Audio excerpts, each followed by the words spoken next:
अगर मैं उपवास बीच में तोड़ दूं, क्या मैंने पाप कर दिया है? चलिए इस वीडियो में जानते हैं।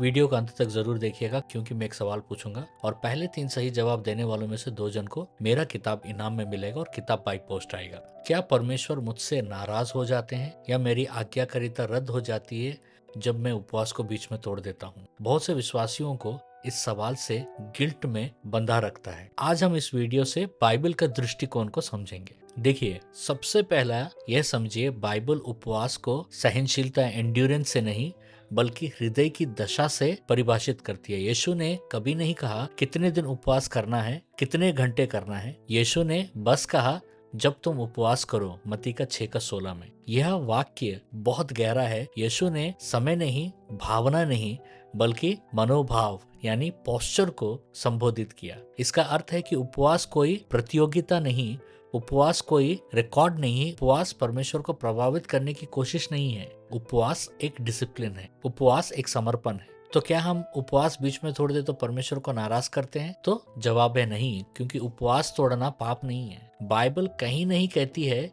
कि जो उपवास पूरी नहीं करेगा उसने पाप किया, लेकिन बाइबल यह जरूर बताती है कि व्रत या वाव क्या होता है। सब उपदेश 5:4, जब तू परमेश्वर से मन्नत माने तो उसे पूरा करने में देर न कर। ध्यान दीजिएगा, मन्नत या व्रत वही होता है जो आपने बोला हो, परमेश्वर ने नहीं। अगर आपने यह नहीं कहा कि मैं 3 दिन का उपवास मन्नत के रूप में करता हूँ, तो आपने कोई नियम नहीं तोड़ा। बहुत से लोग बिना मन्नत या व्रत किए खुद पर नियम थोप लेते हैं और फिर खुद को दोषी ठहराते हैं। यह बाइबल नहीं है, यह धार्मिकता या लीगलिज्म है। असली पाप क्या है? बाइबल के अनुसार उपवास तोड़ना पाप नहीं, लेकिन घमंड या प्राइड पाप है। दिखावा, हिपोक्रेसी के मैं उपवास कर रहा हूँ, मेरे जैसा कोई नहीं कर सकता, पाप है। यशायाह 58 में परमेश्वर ने ऐसे उपवास को डांटते हैं जो बाहर से दिखावट के रूप में चलती है लेकिन अंदर कुछ नहीं बदलता। यशायाह 58:5,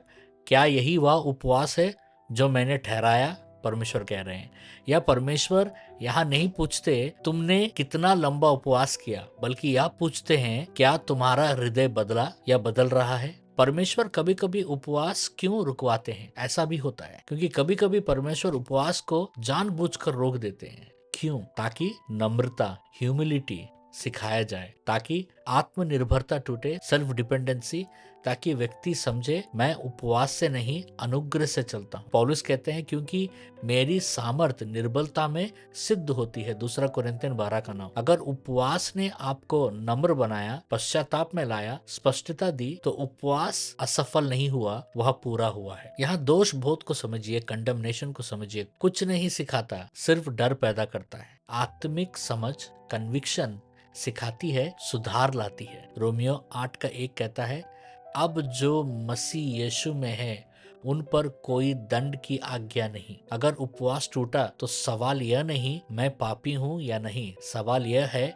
परमेश्वर मुझे क्या सिखा रहे हैं। यहाँ मैं और एक चीज बताना चाहता हूँ, पर अगर परमेश्वर ने आपको अगुवाई दिया उपवास करने के लिए, तो परमेश्वर को पूछिए मुझे उपवास कैसा करना है। मैंने देखा है कि परमेश्वर का अगुवाई पाकर जो उपवास किया है, वो उपवास हमेशा सफल होता है, वो उपवास कभी टूटता नहीं, क्योंकि परमेश्वर हमारा मदद करता है उस उपवास को करने के लिए। लेकिन जिस उपवास में स्वार्थ है, जिस उपवास में परमेश्वर की इच्छा नहीं है, वो उपवास आगे नहीं बढ़ता है, वो उपवास जल्दी टूट जाता है, क्योंकि उस उपवास में संपूर्ण रूप से परमेश्वर के ऊपर निर्भरता नहीं होता। एक छोटी सी सूचना है कि 5 जनवरी से हर सोमवार, मंगलवार और बुधवार मैं यूट्यूब में लाइव आ रहा हूँ रात को 9 से 10 बजे, और उसमें मैं सपनों का अर्थ बताऊंगा, ड्रीम इंटरप्रिटेशन करूंगा। तो आप अपने सपनों को कमेंट्स में लिखिएगा और हम बताएंगे कि कौन सा दिन आपका सपने को हम इंटरप्रेट करेंगे, ताकि आप हमारे साथ जुड़ सके। अभी मैं एक छोटा सा प्रार्थना करने वाला हूँ। इस प्रार्थना का स्क्रीनशॉट निकाल के आप बाद में भी प्रार्थना कर सकते हैं, मेरे साथ भी प्रार्थना कर सकते हैं। पिता परमेश्वर, यीशु मसीह के नाम में मैं हर उस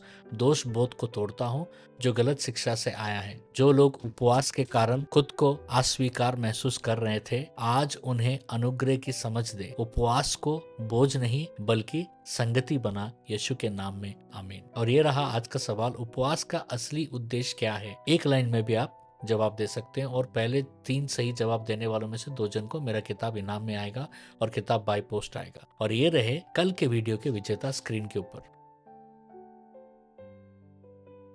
कंग्रेचुलेशंस।